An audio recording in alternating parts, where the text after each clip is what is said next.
Hello. Welcome. Welcome to the AstroPub, ladies and gentlemen. Give me a couple seconds here.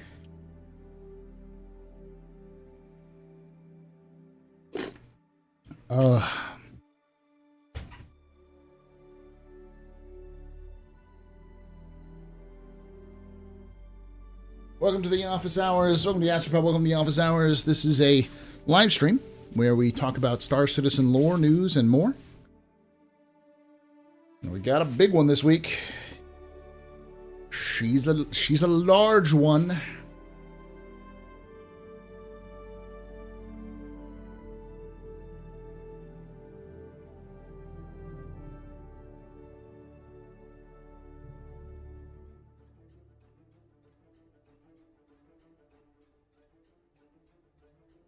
Boop, boop, boop, boop, boop.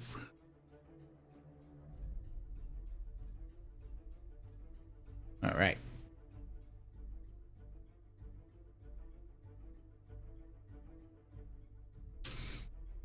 This is where I is this where I come for the Star Citizen? No, the Star Citizen is the friends we made along the way. Get to the office, shall we? Welcome, everybody.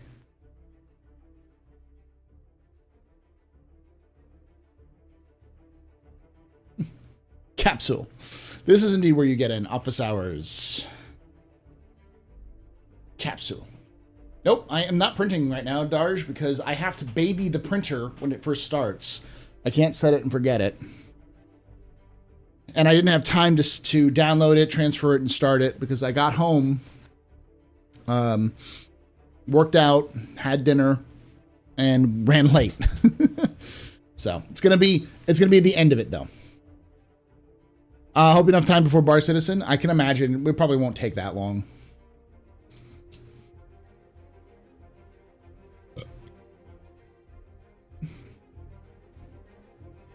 I'll slice it and figure it out today.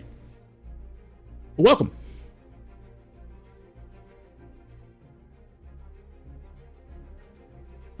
So, we've got a big one today. We're going to watch ISC, which is apparently a controversial one. I do have a hot take. Okay, that's hilarious. I hope someone has posted this.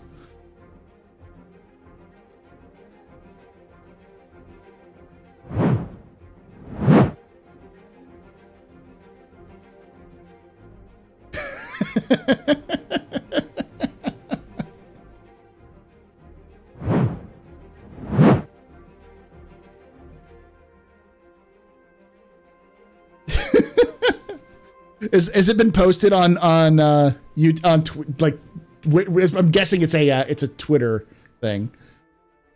A Twitter thing, a Reddit thing. I'm sure someone posted it on Reddit.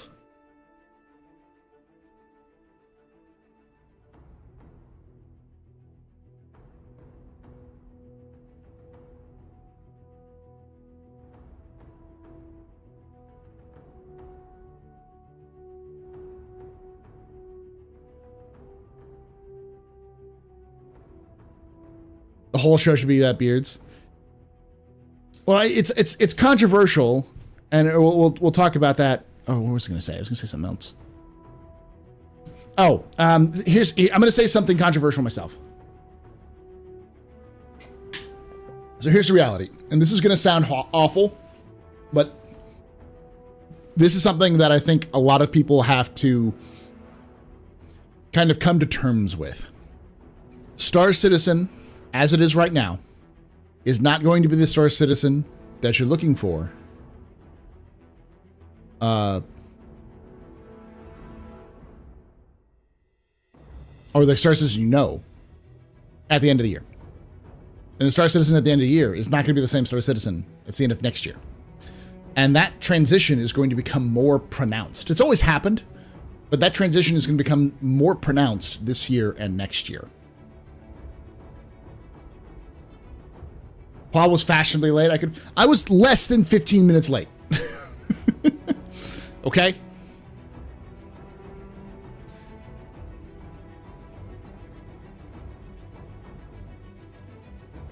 And I think the reality is that while it's important to get feedback and it's important to kind of, you know, have your hopes and try to do your best, the feedback should never come from a place of personal kind of bias, understanding your own bias and understanding where that comes from and addressing that, but addressing what CIG's stated goals are. But you may come to a point where Star Citizen is just not the game you thought it was going to be. That's what happens in game development. And it sucks. And I know it can be infuriating and it can make people mad. It can make you mad as hell because you invested $17 million into this game. You did 4 mortgages on your house for this game. But you knew from the very beginning it was a Chris Roberts game and that Chris Roberts was going to do what Chris Roberts wants to. Like, this game is going to do what it needs to survive and what it wants to, what it eventually wants to be. I can tell you there are plenty of games out there that have transitioned entire genres from their concept to release. Halo famously started as an RTS, then a third-person shooter, and eventually a first-person shooter. Final Fantasy, one of the most recent Final Fantasy, was it 15? Maybe it was 16. I can't remember which one. The one with the dude bros in the car. That Final Fantasy was originally a Versus, a Final Fantasy Versus, so it was a spin-off of it. I want to say it was at one point a tactics game and eventually became a mainline. But like that's when I hear people be like, this is unusual. You can't keep coming up with things 10 years of development. I just be like, yeah, you can. That's how games have always functioned. A game is not software development. It doesn't have you don't start off a game being like, this is exactly what I want and this is how it's going to end, because what you want might suck. It might not actually do what you want it to do. And so you have to change. And that happens all the time in games. All the time.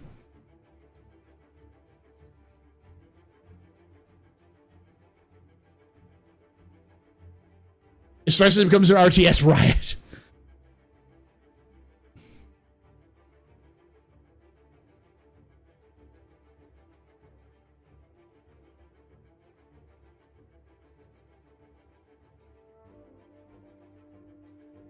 Jump gates will be loading screens. I don't think jump gates will be loading screens. I think the first versions of them will be.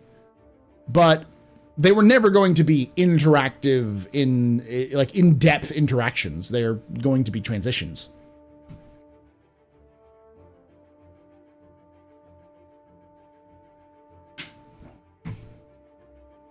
Also, what you may want not be feasible. Yeah. Thank you for gifting 14 months. Hey, Paul.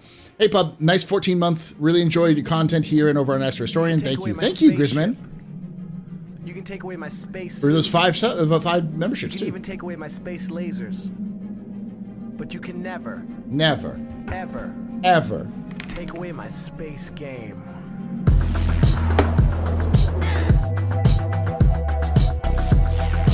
I really need to, like, unify my...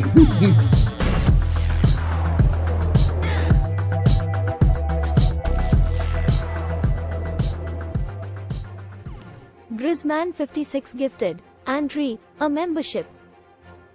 Okay, I'm going to mute that now because it's going to go off for like 6 times now. But thanks so much, Grisman, for those giving those memberships. You are a very important pupper, very impressive pisser, very pedestrian. Do you miss the IC? No, I haven't started the IC yet. I'm going to start it here pretty shortly, though, because we've got a lot of content. I've got to do a capsule on the ISC. I've got to do a capsule for the monthly reports, and I'm probably going to roll the roadmap update into the monthly report because it's just that. But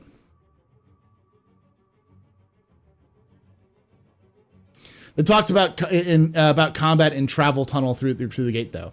Did they? I don't think that's ever going to happen. Like, I don't think we're ever going to see combat in the gate, y'all. Like, that's just not gonna happen.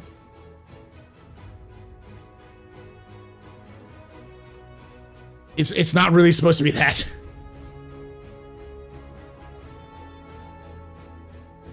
I saw it all the time. Eve wanted we wanted 10,000 players, but servers could not handle the load. We had to implement time dilation. Yeah. Hey, Astro Marshall. Now, do I think Star Citizen is too ambitious? No. Almost everything a CIG can do can technically be done, and I think CIG will do.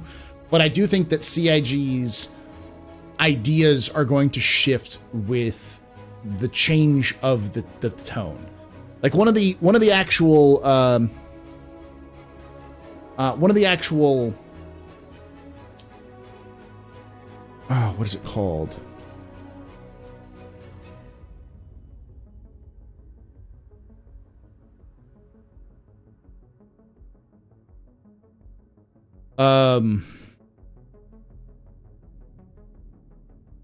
My brain is farting on this right now.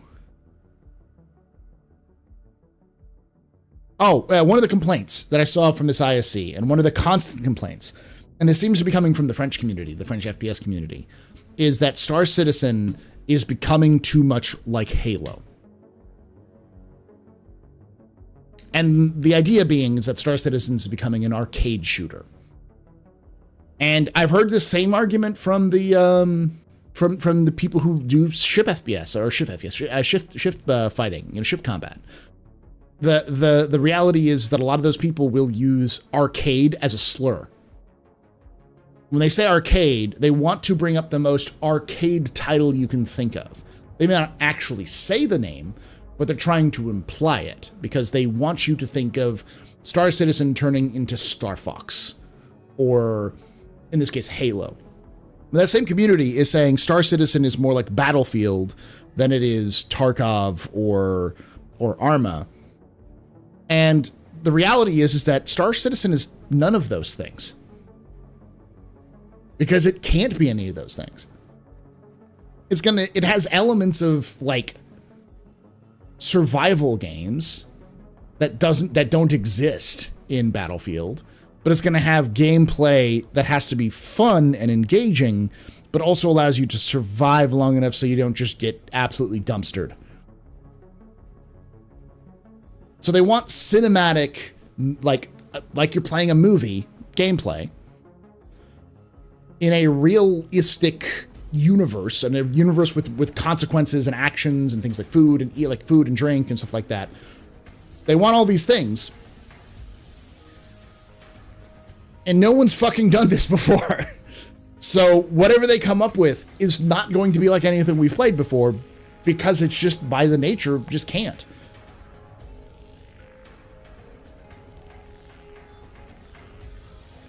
Authentic, yeah.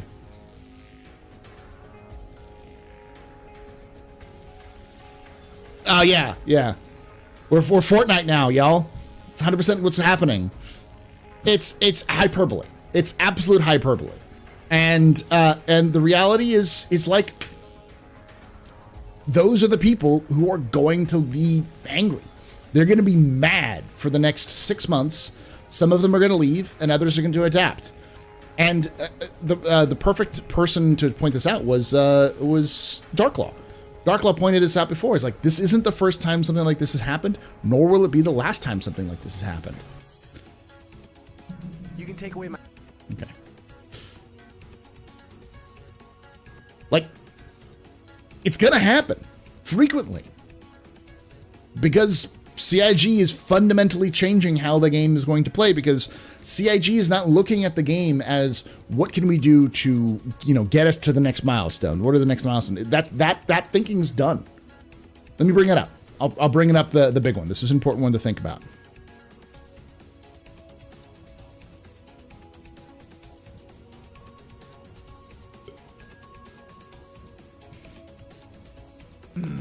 Dem biddies. David M. Are you ready to shift your perspective from the ordinary to the extraordinary? Ready to reset your expectations from the everyday to the highest heights? From breathtaking views, incredible dining, to unmatched shopping, Aegis is calling. Stay at the luxurious accommodations, tour oddly laid out ship interiors, and bask in an explosion that is truly unforgettable.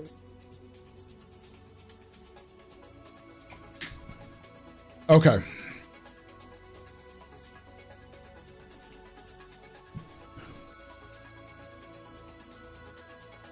I hate you. I know who that was too. I don't even have to look it up. I know it was Iris. So, if y'all haven't seen this, Day quantum hopping with the pilots are relaxing in a turret. With ships arriving daily, what are you waiting for? Come, buy Redeemers, Paul, the AstroPub, Shelley's favorite ship. fucking shit. All right, so I'm going to bring this up. I bring this up because this is an important thing to kind of look at. First of all,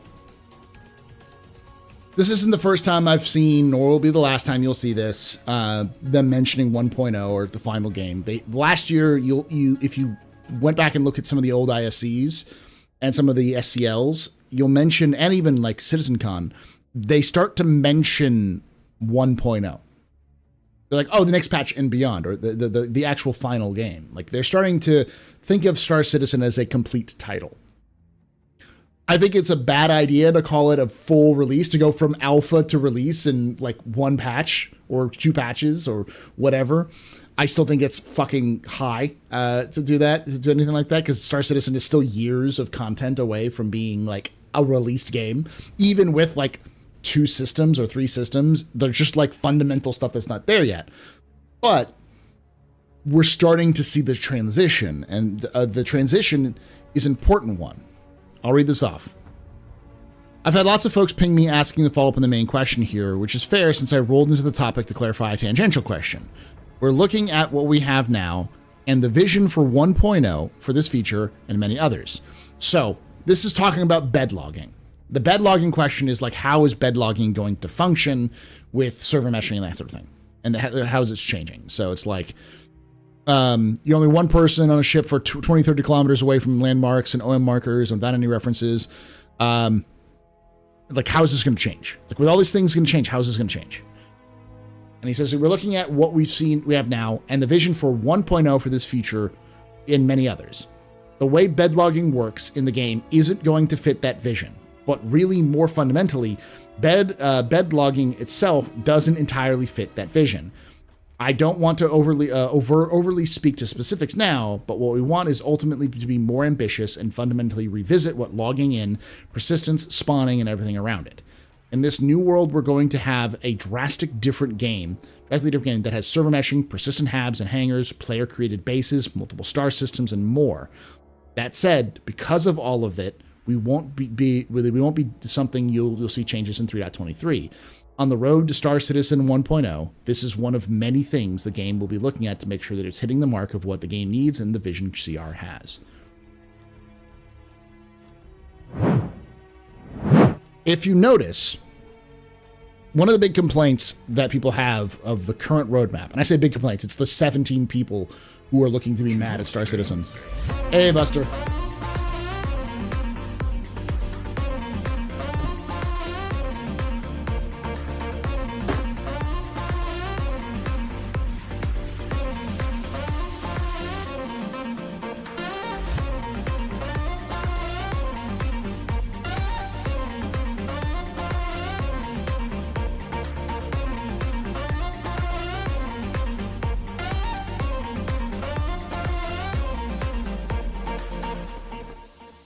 Hey, thank you so much for the raid, Buster. Welcome over from Buster Stream. My name is Paul, Berserker Rambo, and Batman Shelley. This is your probably drinking night. Shots and cheers in chat, y'all. Shots and cheers. That's a fuck ton of words to say. We're not happy with bed logging, and it'll change, so there'll be a bunch of other things. Yeah, but he intentionally said 1.0.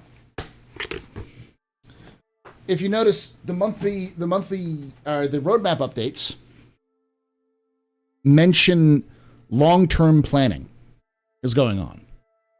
And it is unusual for long-term planning to take this long.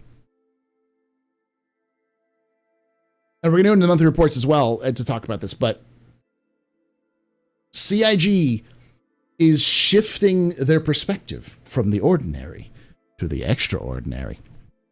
They're no longer thinking about the game in terms of what we need to do to get to 3.23. They're thinking about the game as it releases. How are all of these different places going to put in place? And that's not something they're doing right away. It's not something you can just switch. It's something you have to ease into and analyze and look at. And a lot of these sorts of these directions seem to be moving towards we have to think about this as a game that is released. And that process started sometime last year. And it is continuing on to this year. And with that in mind, this is where we're going to see Star Citizen begin to change. And there's just going to be some stuff that people won't like. People who got, you have feelings of the new FPS video. Strong feelings. I'm talking specifically about you, Nick. Off topic, I got my exotic hoverboard in Destiny 2. I love that thing. Nice.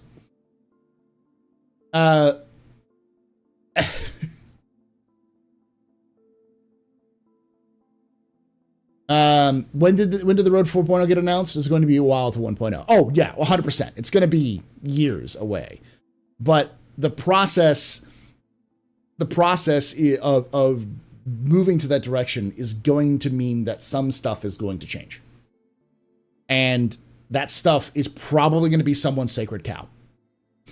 And one of the things that's happening right now is people who got used to the FPS and people who got used to the flight model, some of them are legitimately concerned about the changes. And a lot of them are just scared of change. They've flown this flight model, they've done this FPS model for the last several years. They got used to it, they knew how it works. Now it's changed and they're mad. A lot of them are a lot of people I know are also upset that it's changed, and they have a question about, okay, but where's the goal? What's the objective of this? And I do think that is something that CIG needs to start to codify and talk to us about, because at least with master modes, we knew there were two things that CIG wanted to happen. They wanted, well, three-ish. They wanted battles to get closer, and they wanted to slow them down. The third was they wanted to stop. They wanted to make the game, like flight combat, more interesting. So it's not just strafing or jousting. They wanted to be able to have more dynamic engagements. So...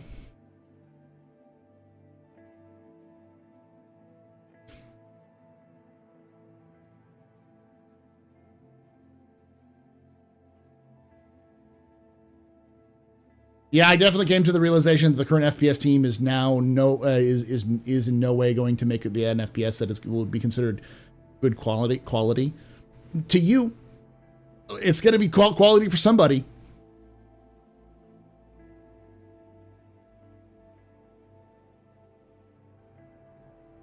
They're not just looking at the next patch on the horizon, but starting to look at Star Citizen 1.0 on the horizon. Yeah, and that process is going to take time. Because that sort of mentality requires people to stop firefighting, and CIG is still firefighting.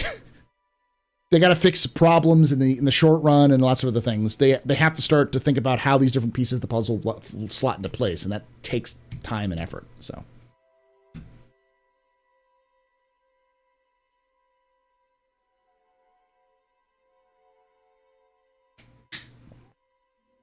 Slower and more dynamic seem somewhat opposed to each other. Possibly, but you have slow combat in World War I and World War II, relatively speaking. Combat didn't take place at, 400 miles per hour, 500 miles per hour. They took place at slower altitudes, usually lower altitudes, and you still had a lot of maneuvering. And that's the kind of benchmark that CIG was looking at. They want stuff like that to happen, but they wanted to do it in 3D space at slower speeds and closer up. I'm not saying it's necessarily always going to happen that way, but that was at least they had that. With FPS, we have no benchmark.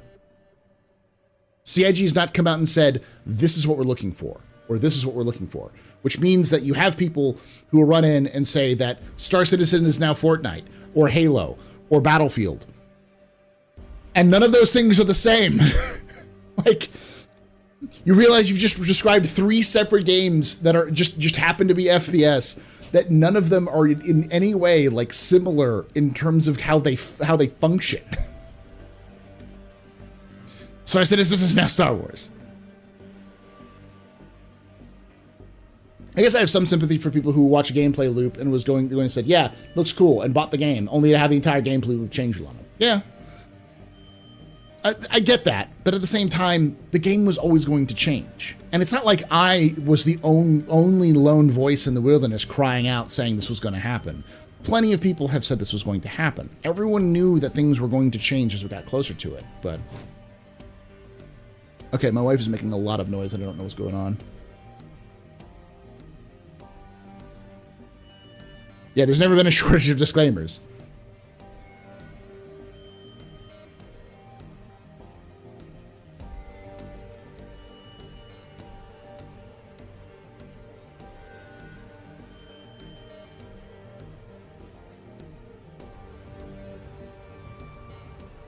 I don't think Star Citizen is going to be Halo FPS. Yeah, that was the original pitch, was Star Citizen space combat was World War II in space. Like day one. That's what Chris Roberts said.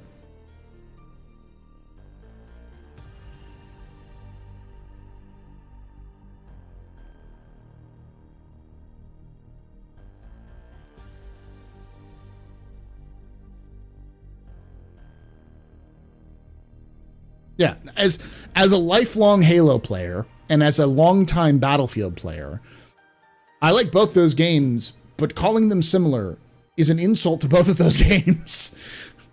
Saying that Halo and Battlefield are just the same thing is like calling fucking Age of Empires and Civilization the same thing. Well, they're both strategy games. And they both take place in historical settings, so obviously. Like, I'm going to throw something at you for that kind of thing.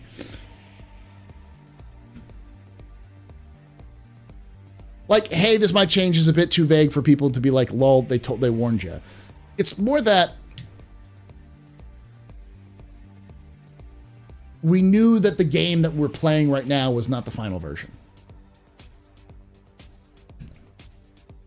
That's it.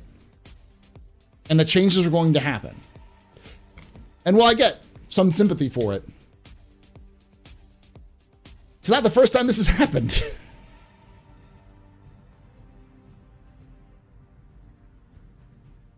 Hello all. Let's see if I can stay awake. You probably won't. This is gonna be a long one, Norse.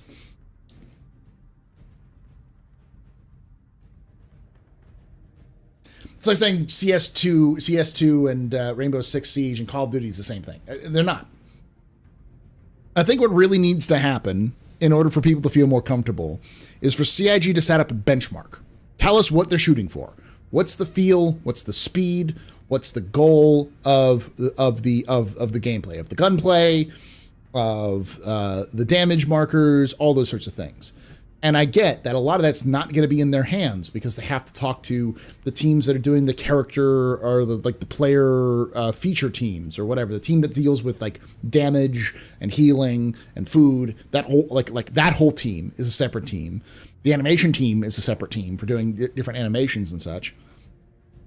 And then I'm sure there's going to be a damage team. Like that team has to also talk to the ship team because you want to balance FPS and ship combat a little bit so you don't have, like right now, ship weapons are fucking garbage against ground targets, which makes no sense. If I shoot a size fucking 4 laser bolt and it hits a fucking dude on the ground, that dude should be vapor. Not knocked back and then gets up and dusts themselves off with no damage because the guns don't scale properly across the different things. So...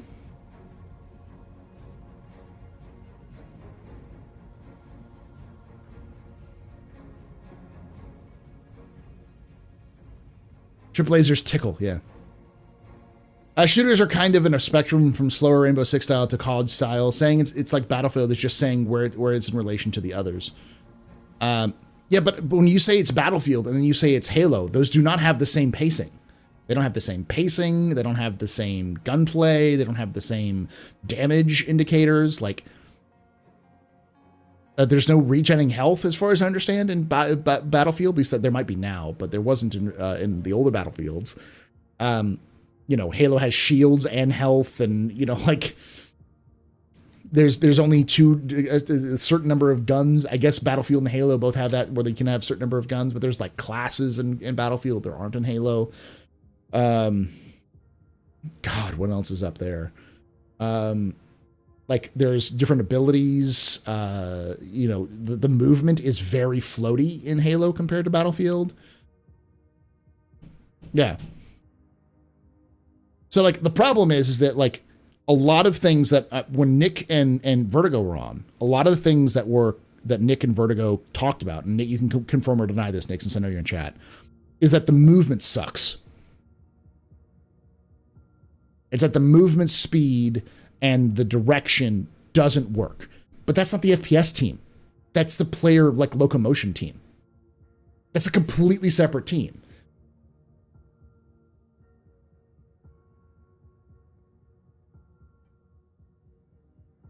What happens to hardcore Death of a Spaceman? Happened to FPS and Star Citizen seems to be going the fast-paced COD style gameplay. How so, though, SE fanboy? Like, what's your direction for that? Because you're still going to have Death of a Spaceman. Death of a Spaceman hasn't disappeared. It's still going to be in game. Hey, Dark Tidings. I have 1,800 hours in Arma. SC has never felt like that, so I don't know where people got the idea that it is a tactical FPS like Arma or Tarkov. The Arma A will make balance for a tactical FPS be a nightmare. Thank you for the $20 there, Dark Titans. I played a lot of Arma 2, and I could see CIG. I think CIG at one point said they wanted to do a Rainbow Six. Like they pointed at Rainbow Six and said, that's what we want to shoot for. And you know, the closest thing you have to a Rainbow Six with combined arms warfare is Arma. So. And clearly the movement in Squadron 42 is different in the video and much better. Yeah, what we have in Star Citizen, even 3.23, isn't the same movement system. There's no weight to it.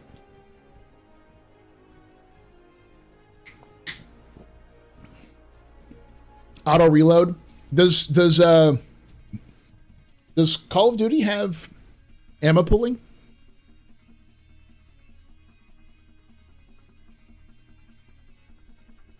High TTK was always going to be the thing, though, SC fanboy. Like you weren't going to have a situation where a player could fly 40 minutes to a planet, get out, walk around, and get domed in the head, and have to respawn. That was never going to be a thing, because that's just a nightmare. That's a nightmare to balance. It's frustrating. You can't have long travel times and short TTKs. There is definitely a compromise where things like being downed or being injured super easily. It's not irrelevant, my dude. It's not irrelevant at all. That's entirely relevant. Because Star Citizen isn't just an FPS. It isn't just a space game. It is a combination of a lot of different things. And when those things combine, you don't have the same kind of idea.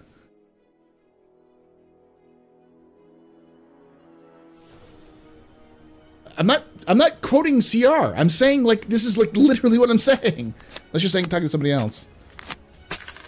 Hey, a tip. Dark, super chatted $10. $10 from Dark Tidings. I do worry about AUG-related ground battles because of distance. The spread of the rifles in game at the moment cannot provide accurate fire at longer ranges like Arma. That's true. The range sucks in Star Citizen right now for weapons.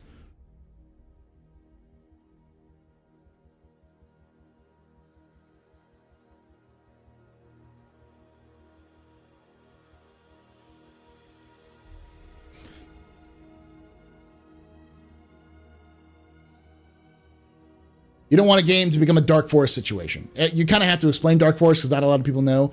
The Dark Forest hypothesis is one of the reasons why people think that, like, we haven't met any aliens, is because There's not that there's nobody out there. It's that there are plenty of people out there, but they're quiet because if they speak up, other civilizations find them and destroy them because they fear them. And so everyone is afraid of each other. And if they find something that is a weaker civilization to them, they will show up and destroy them. That's the Dark Forest hypothesis. And in that context, everyone's going to shoot you because they don't know if you're a threat or not.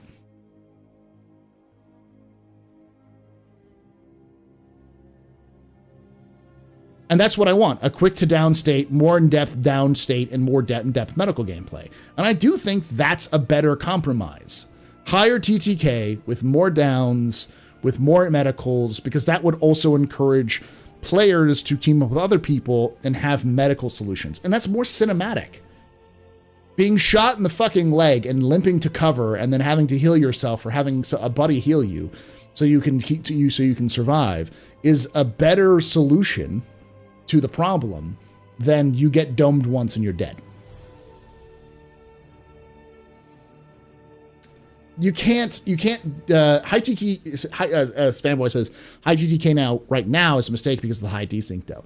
You can't develop to the problems you have right now. You have to develop to the game you're going to have. And that's why I said at the very beginning of this, them mentioning 1.0 and them talking about their kind of realigning their thinking towards what Star Citizen will look like when it releases means you're going to have to, like, these are things you have to start thinking about. You have to start developing that now, not wait until you fix all your problems, then add them, because when you add them later, it will break a bunch of stuff. You can change your numerical value, but it's a lot more complicated than just numerical value, because it's not just numerical value. It's things like animations. It's things like just saying that changing TTK is just changing numbers on a spreadsheet is oversimplifying it.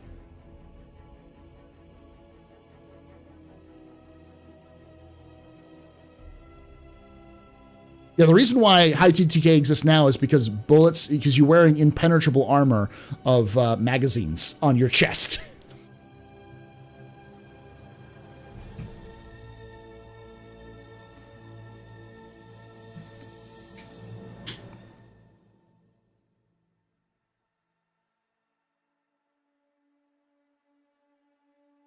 But it's not a spreadsheet, my dude.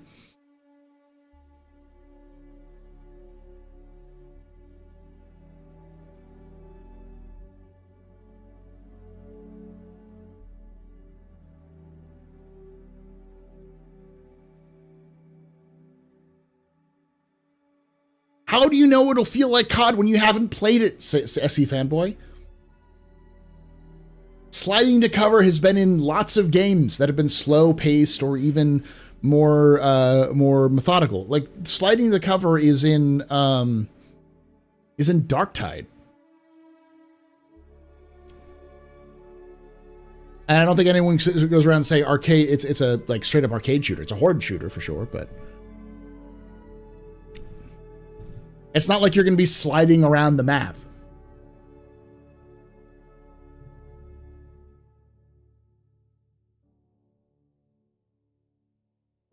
Oh, he's on Twitch, Luna Maria.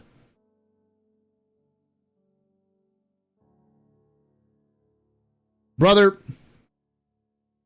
I'm just saying the realities, my dude. You can get butt hurt and call Star Citizen Fortnite all you want, or Call of Duty, or whatever. But the answer is you have no fucking idea as much as I do. And getting really mad about it serves nothing but just to get your own anger up, my dude. That's all. Oh, sliding's in Tarkov. I didn't know that. So Tarkov is now an arcade game.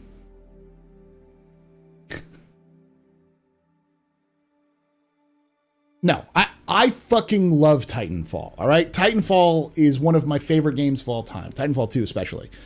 Its movement system is smooth. I love the mechs. I love the combination of everything. It's great. Star Citizen wouldn't work with that. It would be a nightmare. Not just for netcode, but for like playability and the idea of having things like hardcore death mechanics like Star Citizen wants to have. Like, no, it's not going to happen.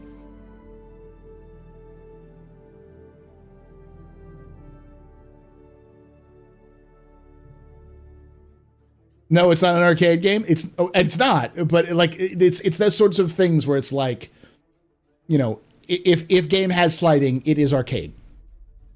It is Call of Duty. It is literally Call of Duty. It's like, no.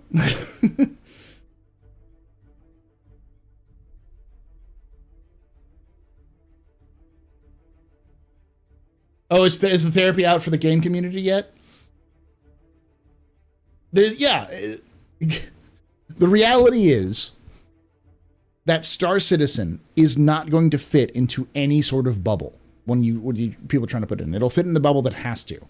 The reason why is because Star Citizen isn't like other games. And I'm not saying that as like it's super special. I'm just saying from a development point of view, they're going to have to balance hunger, thirst, injuries, movement, space combat, ground to space combat, vehicles, and all of them, you know, interacting with one another, fuel, resource systems, atmospheres. All of these things are going to, like, damage systems for vehicles. All these things are going to play into any combat situation. They're not on their own. Like, a battlefield has the advantage of only having to worry about fighting in modes that are specifically designed to fight with vehicles that are placed there by the developers in a balanced situation. Halo is very similar. Call of Duty has the same situation. Pretty much every other FPS game out there is focused on the goal of what it's designed to do. It's very, very, very specific. The only exception would be something like Arma, but even Arma is still a combined arms shooter. It's not a survival game, which is one of the reasons why when Arma got turned into a survival game with DayZ, they had to build a brand new fucking engine for it because they had to figure out a bunch of new things to do to change things up. And because just the engine didn't work for it. And that's the reality, is that Star Citizen is going to be what Star Citizen is and always will be.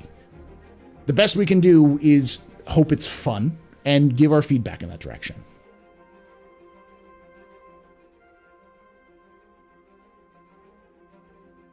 Yeah, EVA fuel. There's a lot of stuff that's going to be involved.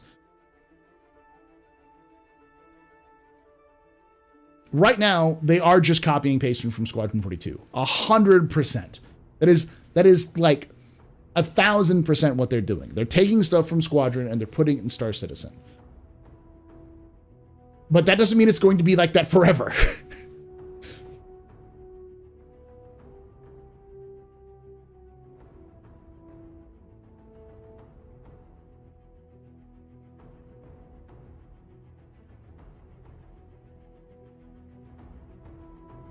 You can't design for both a single player and MMO. That's what they've done. What they've done is they've designed for a single player, ported it into an MMO, and now they're trying to modify what they have done for that for the other thing. And that's going to take them time. And the first time they're going to do it, they're not going to get it right.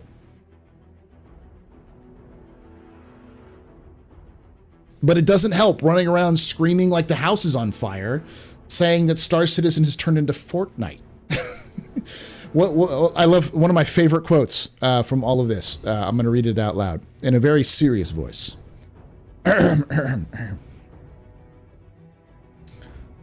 We're getting the McDonald's Chicken McNuggets of FPS gameplay in Star Citizen. It makes you feel better, I'm sure, to scream and call Star Citizen chicken nuggets. But, like, it doesn't actually help anybody because we don't have access to it. None of us have played it, so we don't know. And we're missing a bunch of pieces. Question, Paul, have you seen Certified Gumbo's server meshing short? It's hilarious. I haven't seen Certified Gumbo's server meshing short. Where's that quote from? I don't know. I have to ask Dell. Dell Ener posted that quote on the Discord. I'm sure it's from like either one of the quote from the comments from YouTube or from either Spectrum comments on YouTube or the Reddit. Probably comments on YouTube.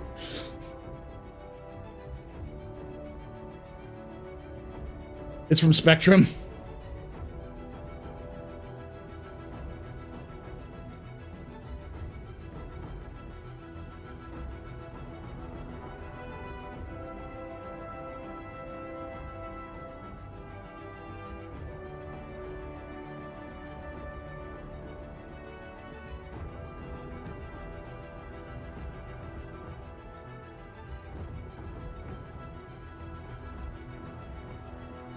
I have seen the ISC episode.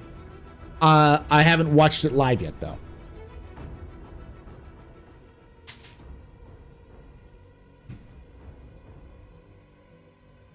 Our heated feedback does seem to be working, though. You could hide F interactions and crosshairs. That wasn't part of the screams, though. And that was kind of always the plan, as far as I know. Hey, Zero Lambda.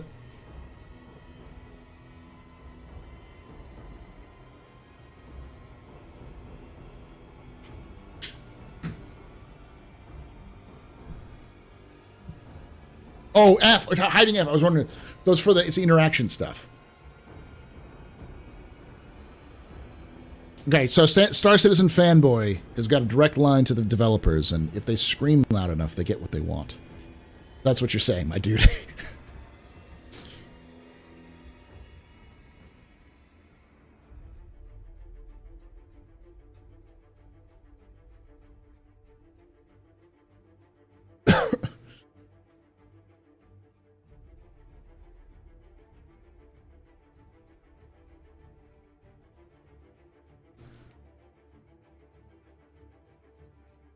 In all seriousness, though, does there need to be a layer of fear getting into gunfights? I hope they model the armor so you get tagged in the plates, you're in trouble.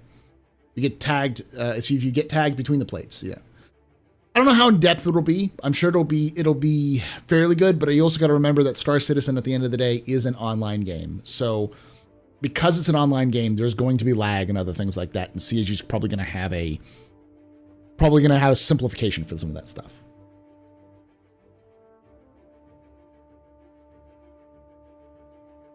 A bit off topic. Have you seen the new Dune yet? I have. So it's good. I mean, like, I know people have been raving about it, but I didn't walk out of it being like, this is the best movie of all time, or I can't believe this is amazing. I walked out of it being like, well, it's a good movie. It's solid. There's nothing that really stood out to me. Maybe it's because I've been exposed to Dune for so long. Like, I know the story inside and out. So, like, telling that story in that way it did, it was just, like, neat. I don't think it was bad. I don't think it was bad at all. I might say that the first part was better than part 2. I think it had more of a punch to it.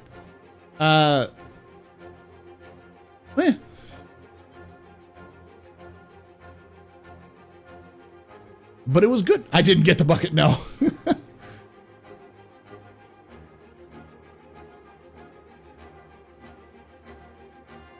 Is there part 3 coming? I don't know. They definitely left it off for a part 3. So if you haven't seen it yet, I will warn you ahead of time that it has kind of a cliffhanger. It does have a satisfying ending, but it doesn't wrap everything up. So part 3 is planned. Okay, that's good. Based on the Dune the Messiah. Okay. They also did not go into a lot of the political aspects of Dune. Yeah, they intentionally veered away from that, and they added a lot more action that didn't exist in the books. No, we've been talking about other things. Someone asked about Dune, so we're going to talk about Dune. I'm going to take another hot take here.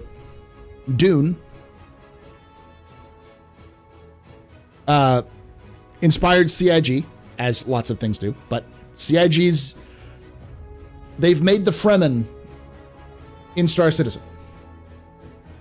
And they exist in the Stanton system. It's the fucking Dusters. It's the fucking Dusters of the Fremen.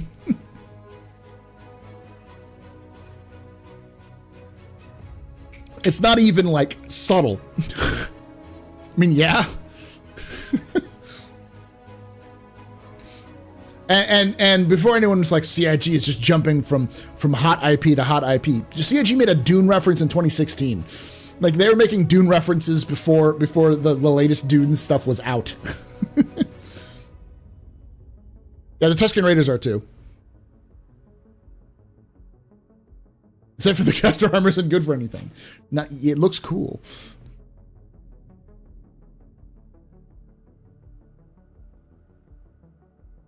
We're gonna have spice now too.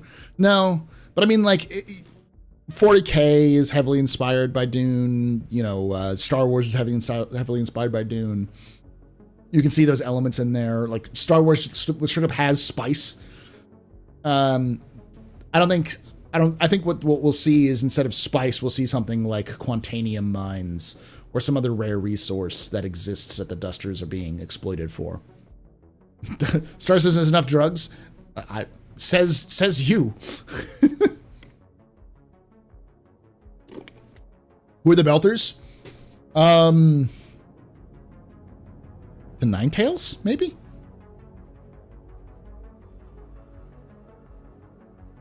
Your Starship Troopers novel arrived. Awesome.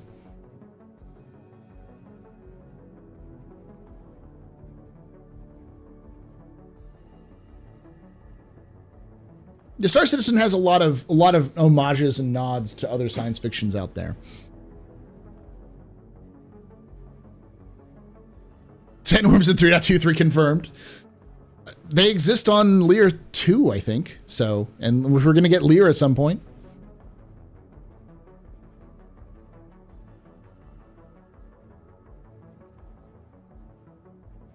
.32 Star Citizen fanboys come back from the future. All right, so let's watch this controversial video.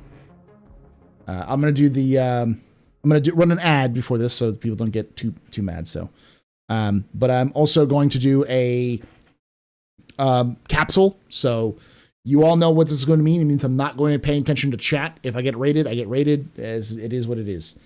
It is what it is. All right. It's far away from the Star Citizen play area, but we'll probably see it sooner than later. Okay.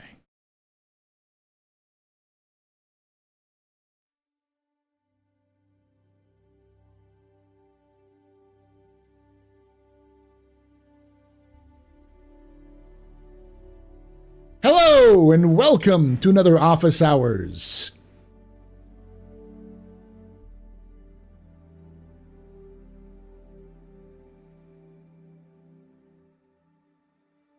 You know what this is. You know exactly what this is. I'm going to keep doing this, though. Capsule. That's right. Capsule. Oh, this is a small segment of my Office Hours live stream that I do on Thursdays at 9 p.m. Eastern, 5 p.m. Pacific on twitch.tv/TheAstroPub and youtube.com/TheAstroPubLive. This is chat. They will lie to you and say this is pre-recorded. Yes, technically it is because you're watching this pre-recorded afterwards, fact. But we look through Star Citizen lore, news, and more. And if you have been enjoying these videos, if you've been watching these in the past, as always, I remind you to like the video, subscribe for more content, and hit the bell icon to be notified when these release. For now, let's look at the ISC for the first-person assertion for this that came out on March the 7th, 2024. At first glance, Star Citizen is a game about spaceships. But when you look under the surface, we're really building a universe of the first person, with trading and lading, exploration, and devastation. And over the next few weeks, we'll be exploring such character-related features as the new personal persistent hangars, new visor, lens, inventory, and shopping apps, the character customizer, which is so good I'm just gonna already tell you we're covering that next week, and much more.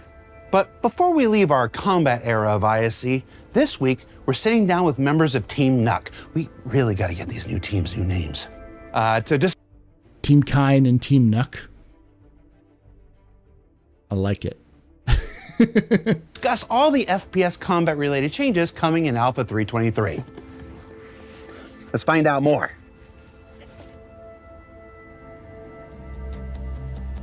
iconic. This is iconic right here. Go on then. Get the power shot. It's a bit awkward sitting down. Hell yeah, brother. Oh, wow, dude, you're so cool. I know. My mom thinks I'm wicked, mate.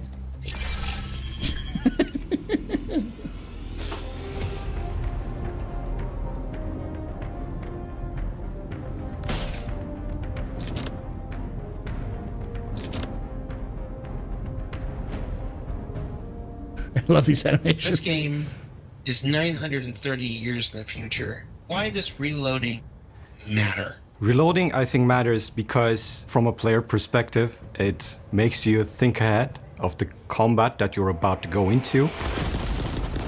Because it's part of a classic FPS experience. I think it adds to the... Okay, hold up. I'm gonna back up a little bit.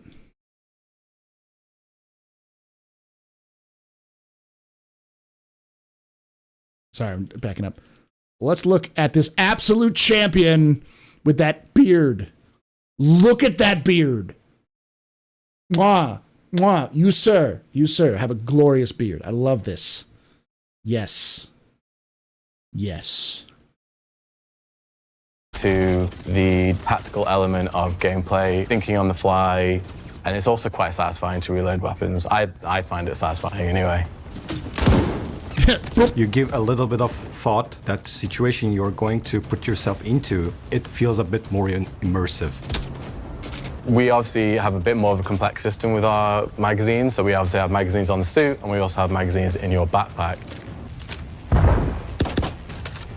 You need to make sure that these magazines are as full as possible. So we are making you think ahead about the combat situation that you're going to go into.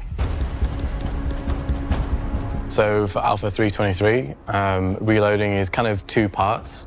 First, you've got your backpack reloading, and then you've got your ammo repooling. So backpack reloading solves a problem where, for example, you find yourself in a situation in a combat and you need to reload, but you don't have any spare mags on your suit, but you have in your backpack. What you can do now is pull additional magazines from your backpack at the cost of an increased reload time. It was just filling up a lot of your inventory, so we basically decided with backpack reloading that we wanted to kind of condense that gameplay and just do it more on the fly. It is a reload, but it takes a little bit longer. It's going to play a very simple animation. So the combat flow isn't broken, but you still need to think ahead because this long reload duration can be painful in the combat if you're not careful. Because we really want to incentivize players to think about when they're going into combat, what they need to think about, how much magazines they want to keep on them, and how much they want in their backpack.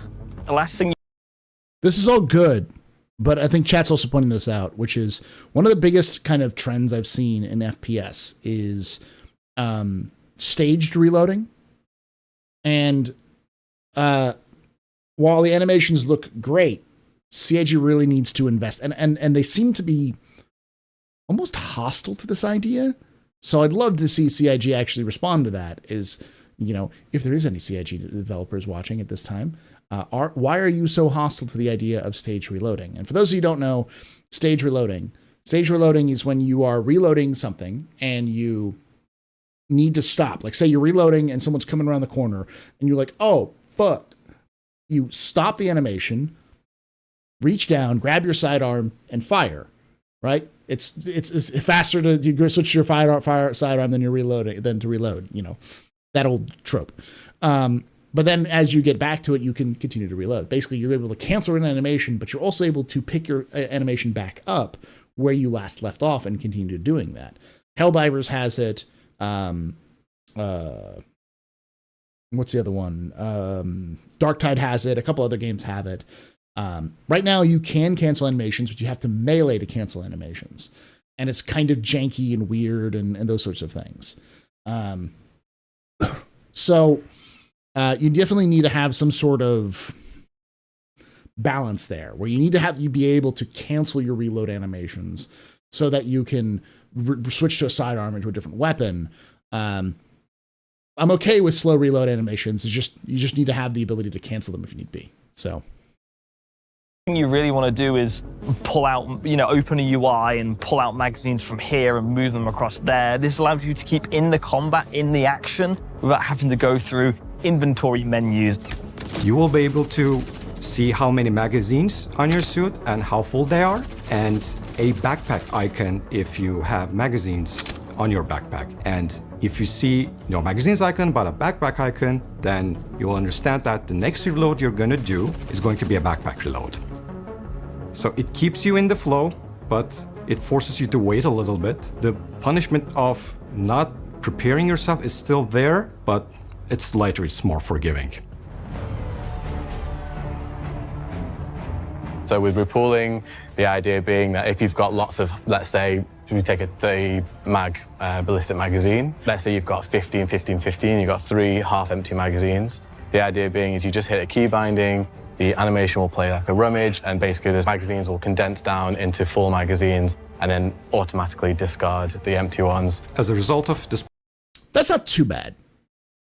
So the way that that's described is you have to actually press a button to do pooling. Maybe the speed would be the adjustment. I mean, that was really fast, but obviously this is a work in progress, and things you see specific on ISC in terms of like details, you never take them seriously. But I don't mind holding a button for pulling to keep you from getting absolutely domed. But there might be maybe some limitations for that. Maybe you can't do it in backpacks, but you can do it on stuff here. There's definitely things you can play around with that idea, but having a button to push and hold to pull is not too bad. Yeah, that definitely felt too fast in the video, but I don't think it's necessarily wrong as long as there's something you have to do. It's not just passive, because the idea of passive pulling sounds horrible. That sounds awful. But as anyone who's played any FPS games, especially when things get hectic, having to remember another button press adds a little bit of that. Like there's a lot of things you have to remember and you have to practice, and you have to. So there's some tactical thinking in that, but there definitely needs to be balance there. This process, you will save your precious suit item ports, and then you will have your ammo condensed into your fuller magazine, so you're ready to unleash their full potential onto your enemies. So with our new UI display HUD, we've basically got a number of the bullets in your magazine, and then we've also got a number of your combined bullets on your total player.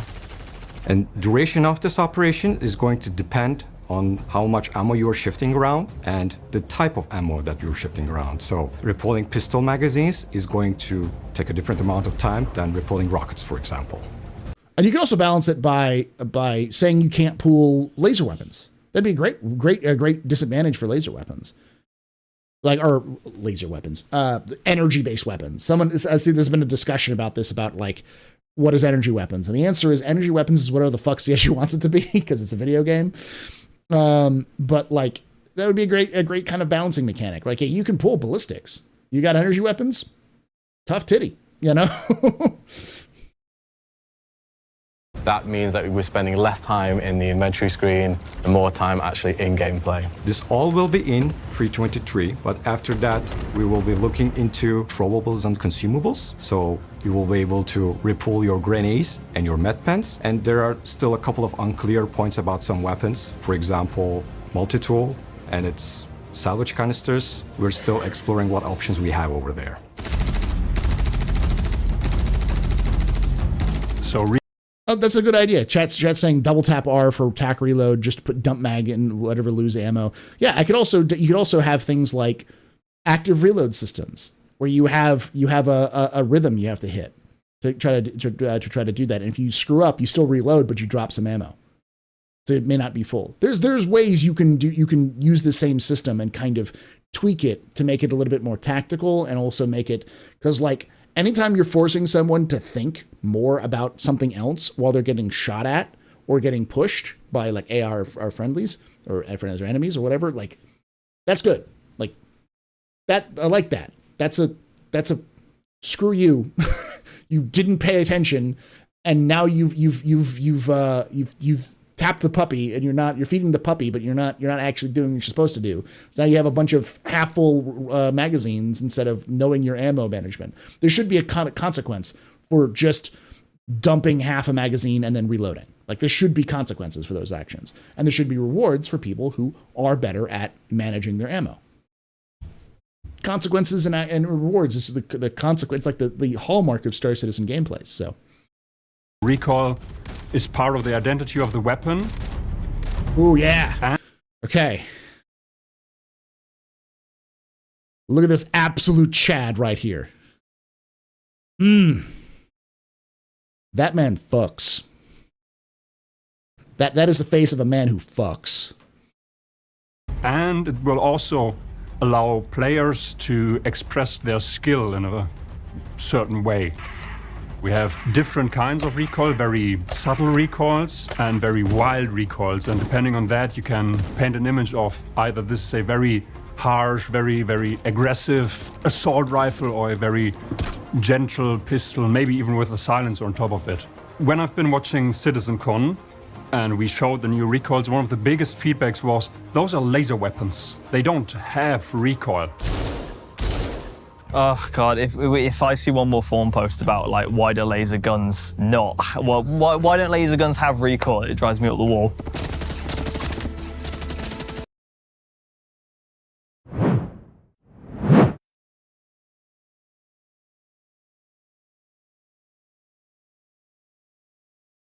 Come here. Star Citizen community. Come here. Come here. What game that has laser weapons doesn't have recoil? And I mean, I don't mean like beam lasers. I mean like the lasers we see. Like, which? Find it for me, please. Put it in the comments. Find the obscure reference to some game that came out in 1993 that had no recoil for laser weapons. And tell me how that's what CIG should have done, a niche game from 2007 or whatever. Who the fuck are saying these things? What the fuck is, what is wrong with you? It's a video game with space fighters and bird aliens. Oh, okay. Laser weapons in the first place, like we have them, are really unrealistic for themselves, right? There are no big laser projectiles that come out of weapons. So giving them recoil is very sensible for a game. I think getting rid of recoil in that sense is just boring gameplay. It's fun. It needs to be in there. You know, you need a challenge when shooting people, you need a challenge when tracking people. I think you need recoil in order to balance the game and make it fun for everybody. You'll see in 3.22 we put the new procedural recoil in, and it looks mint, I think, personally. The weapons now use our entirely new procedural system, and the nice thing about the procedural system is it means that we can basically have shot-to-shot differences be massive. So you'll see when you fire the P4 now, it can basically be an entirely different bit of your screen than it was in the previous shot. Whereas before we had a very linear motion. Imagine before the recoil would essentially go like this on your camera. But now it can be, you know, kind of doing this all around the place. Far more aggressive, and the overall feeling of it is like, oh my God, this is actually a gun. So some of this is in 3.22 and some more is coming in 3.23. Okay. Do blasters have recoil? I think they do. I think it depends on who you are. There's actually, this is like funny enough, this is actually a question about this. So one of the iconic weapons of the Warhammer 40K universe is the las rifle. You know, a las gun. You know, las pistols, las rifles, these sorts of weapons they're supposed to be laser based. The question is, do they have recoil? And here's the thing. Not even 40K authors agree if they have recoil or not. Different books describe different recoils. That some of them have recoil, some of them don't, depending on the video game. But like, they can't come up with their own things. Though I do think what CIG needs to do is they need to decide on what Star Citizen laser weapons are. Because if they're plasma, why is there plasma weapons and then laser weapons or energy weapons? Like, why? why is this labeled plasma and why is this labeled energy? Is it just a marketing gimmick, which I could get, but there's like plasma weapons on ships versus energy weapons. So if Star Citizen's using plasma as the kind of space magic for space lasers, and then they also have plasma, what's the difference? So there just needs to be some sort of narrative cohesion for that, which they'll come up with at some point. I'm sure they'll find some obscure scientific paper or some shit like that, but you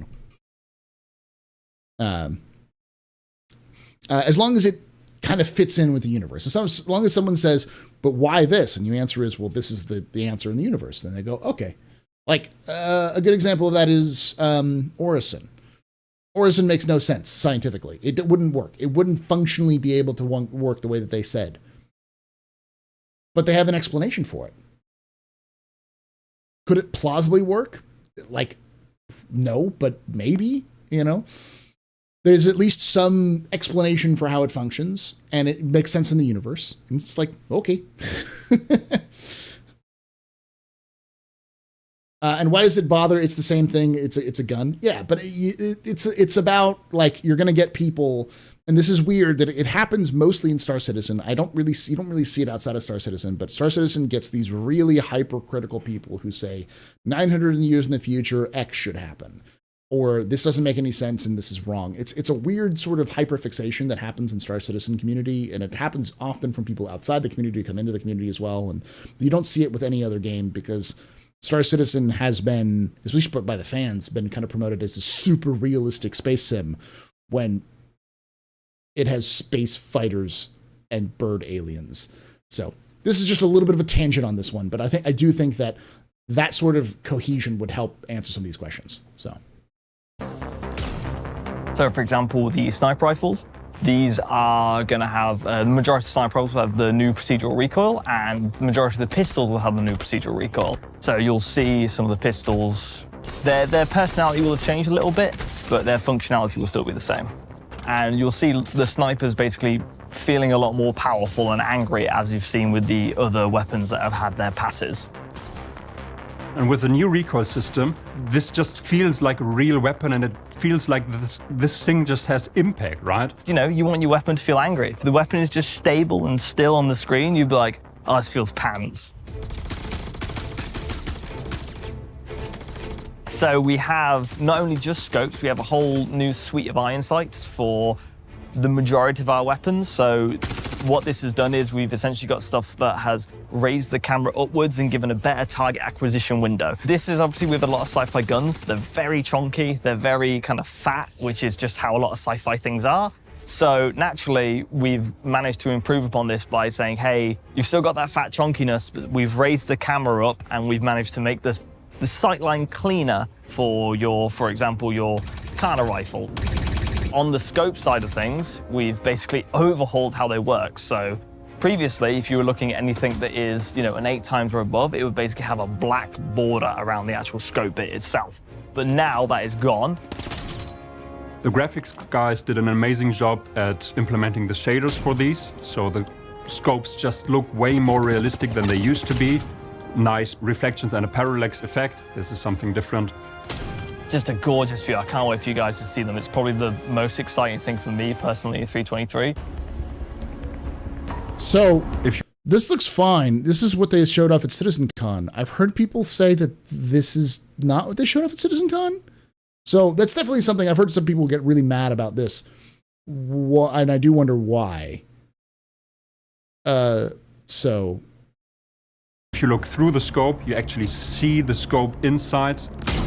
And depending on if it's a holographic scope, a telescopic scope, or a TV screen scope, the shader will look different as well. And then we took it and brought it to basically every scope, adjusted the shader so that it looks nice on that particular scope, and added a few other functionalities to scopes as well. For example, we will have multiple zoom levels on scopes. Currently, we just have 8 times zoom, but in the future, for 323, we will be able to have 8 times and 16 times zoom, or 2 times and 4 times zoom. And because our new recoil is a lot more aggressive and dynamic, it means that the reticle is moving as you'd expect on screen relative to where the actual barrel is. So not only does it help with the new procedural recoil, it also helps with the believability of the optics as well.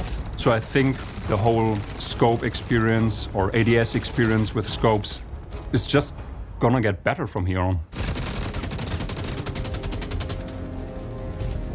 Dynamic crosshair is also coming in Alpha 3.23.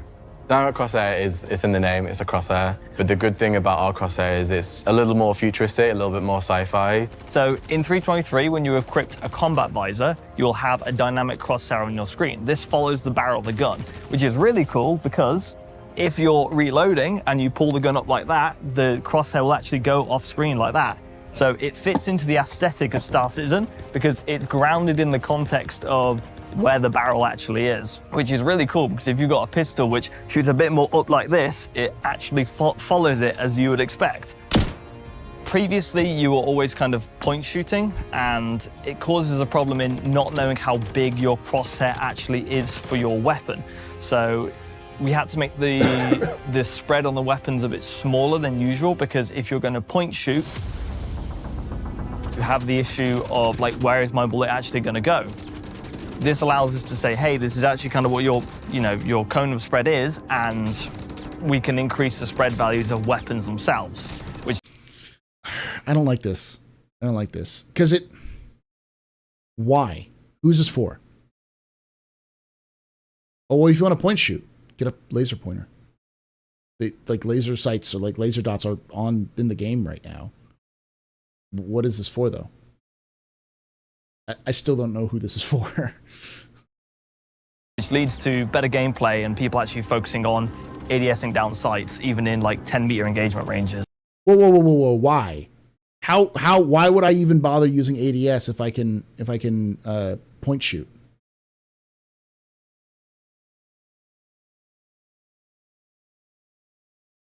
Like why? Why would I ADS when I can just point shoot like that?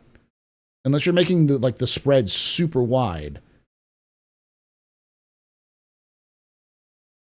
And it also just gives that player a little bit of extra information. So when you're hiding behind a wall or you're close to proximity with an object, the crosshair is actually going to let you.